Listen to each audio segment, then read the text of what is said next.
G'day guys, how's it going? Alright, in this video, this is if you're looking for answers on the Honda CT125, the 2020. Obviously this has been just brought out in the Tokyo Motor Show or something. Honda's brought it out. A lot of the information that I've been seeing, the videos and the write-ups and all that kind of stuff, it's a lot of other countries talking about this, and it's like it's a new, based on something, but it's all new and it's a bit ruggeder looking and all that kind of stuff. Us Australians, if you're not Australian, us Australians are very used to this look of a bike. But I tell you what, I'm very bloody excited because there's a lot of cool shit that they've done with this thing. Not to mention a 125 instead of a 110. Now, for those that have jumped onto this video and you're not in Australia, this is the bike, Honda CT110. This is what we have had for decades. I mean, I think since 1960 or something like that. Here in Australia, our postal service, Australia Post, this is what they would ride to deliver letters to the houses and places like that. So Australia, New Zealand, a few other countries are well versed in what this bike looks like. Now, I don't have all the answers. I don't know if it's going to come to Australia or to the US or to whatever countries. This is just a prototype bike that Honda's put out. It may come out, it may not. I don't know. It may not look exactly like this or have all the functions. You know what prototypes are like. And who knows when it might make whichever markets it's going to go into. And at the end of this, I want to have a bit of a discussion, more so with the Australian guys, of what you guys think if this was to be brought in. Because obviously the reason why we have the Honda CT110 is because of Australia Post. Now Australia Post has gone with the NBC. Are they going to swap over to this, or is this going to be a standalone bike that Australians are going to buy, as in the general public? That's what I want to ask the questions out there. Alright, let's have a look at this new bike. So here it is. Look at it. It's bloody, I reckon that is pretty cool looking. It's very, very similar to what we already know, but for some reason, and I might, if I just bring up the one that's actually in the motor show, you kind of like see some different angles of it, and I just think it looks really, really cool. Rightio, so got me bloody short lookers on. Let's get into the nitty gritties of it. Now this is basically, I'm always comparing this with the Honda CT110, what we have here in Australia.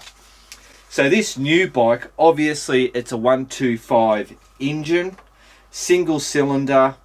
Apparently the power is 10 horsepower and 11 Newton meters of torque. Now whereas the Honda CT110, it was about 7.5 horsepower and I'm guessing roughly about 8 Newton meters of torque. I don't know, I don't get into all this stuff. I'm not of any bloody use, expert or anything like that. This is just stuff that I've tried to work out myself. They've both got a 4-speed transmission. Obviously, the automatic or semi-automatic with the centrifugal clutch Duvalaki thing that we all know. The big change, obviously they've got 17-inch rear and front tyres, which I think is always a brilliant thing, having the two same sizes. But the big change is that they've now got the front and the rear are both discs. So on our CT110, it was a front drum and a rear drum, and oh my god, the brakes were always notoriously known as just shit. They were shit. They did the job, but yeah. So they've got the front discs, front and rear, so that's bloody good. But even more so, they've got anti-brake on the front. Crazy. The suspension looks pretty much the same, so you just got your telescopic forks and your twin rear shocks on the back. Whether they've beefed them up or not, from what I can see, they look pretty much the same.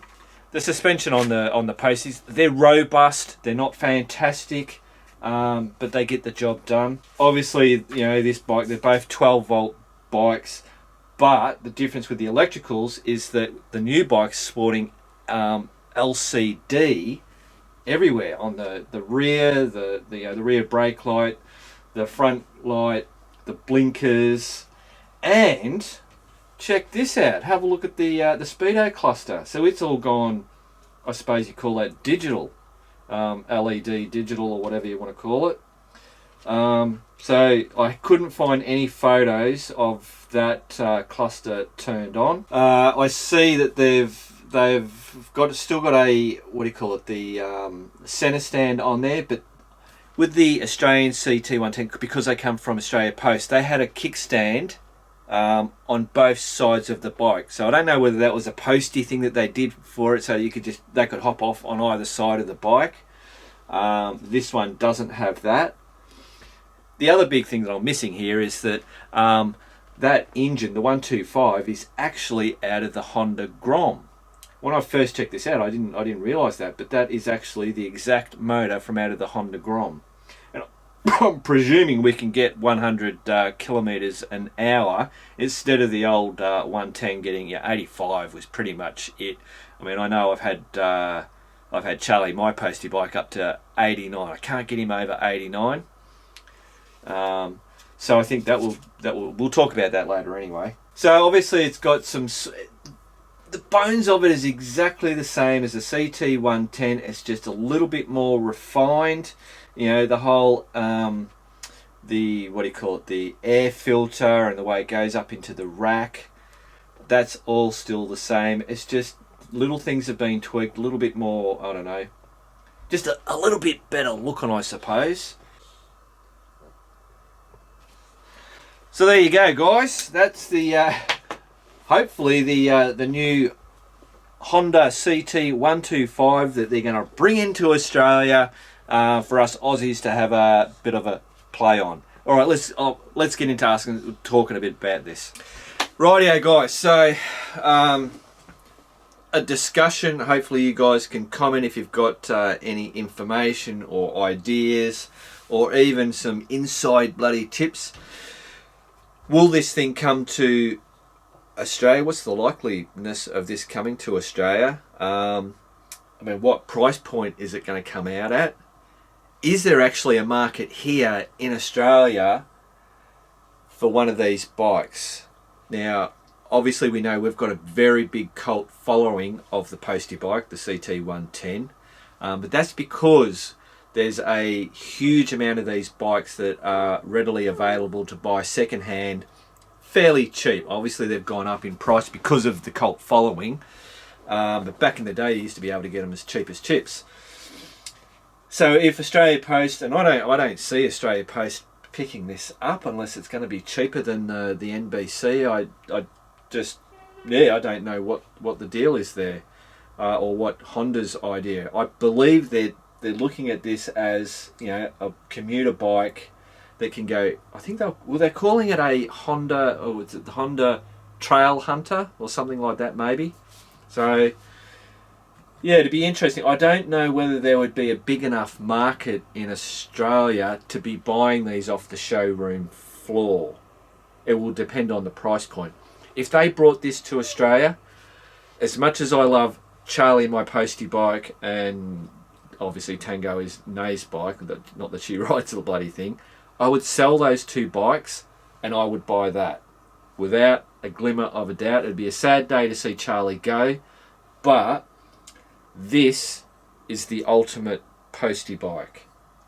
The fact that you'd be able to do 100 Ks, I mean, sitting on the highways, and you know that if you've ever ridden on a postie bike, it can do 85 or you can get it to 89, but that's on a slight downhill with a tailwind, bugger all on the bike. So normally, if you're loaded up or travelling down the high, you ended up being bloody 75 Ks an hour, and that's just on the highways. You're always having to pull over to the side to let people go. You're always looking in the thing. Oh, is there a truck coming? Pull over, let him bloody go past. Type stuff. So yeah, from that point, brilliant. It's still going to be a slow bike, and as we know, going fast on a slow bike does that. It's like Mario Karts. It's just fantastic, and that's what I really love about Charlie the postie bike. It's just you feel like you're going 100 miles an hour, but you're not. and it just gives you that big sense of zippy and blah blah blah. What else was there? So yeah, I suppose I'll have to contact Elliott Brothers, which is the Honda dealer here in Bendigo. I'll ask Clinton if he's got any knowledge. Most probably not, but he might have a bit of inside knowledge of whether they may be coming in. We're going to find out sooner enough, but I just thought I'd put this out there. I didn't see many. I don't think I've actually seen anybody reporting from Australia in regards to this bike. It's, you know, I like all the underdog bikes, I suppose. I don't get on here talking about KTMs and BMWs and stuff. But there you go. I reckon that's a really cool bike. If you've got any thoughts, information, knowledge or whatever in regards to this bike, drop it in the comment and we'll hopefully get a bit of a discussion. Righto guys, remember, keep on riding, and if you ain't riding, keep on keeping on.